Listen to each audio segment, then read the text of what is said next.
Hi again, it's Councillor Glyn Evans here. I'm going to split this video into two parts. One for a little bit of perspective and then the other quite possibly for a bit of a rant. So let's recap on where we are with Middlewick by first likening nature to the human body. If a human body is reasonably healthy to begin with, it can heal itself from most ills. But some people might still choose to go the lazy way and say, "Doc, fix me up with something quick," like a drug. I think the problem with engineered solutions is that they often come with side effects, and in the longer term, possibly not the healthy option. Some of the older people watching this now may be able to back me up on this.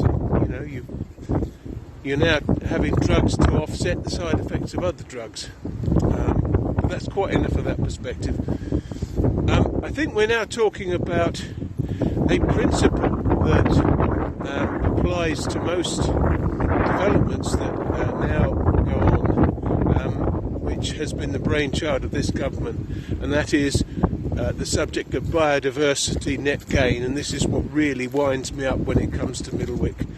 So the principle of biodiversity net gain is that if you want to build on somewhere that was previously wild, and to some extent everywhere is previously wild, then what you have to do is compensate for the loss of that wild habitat by making up for it by creating all of it either in the same location or somewhere else, or a combination of both.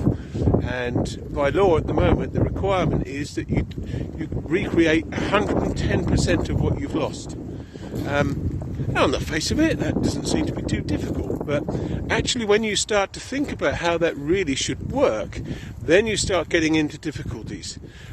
So in part 2 of this video, I'm going to explain why it is I'm really wound up about the Middlewick situation in particular, which seems like it's a really cynical rip-off, which unfortunately thus far Colchester City Council have swallowed.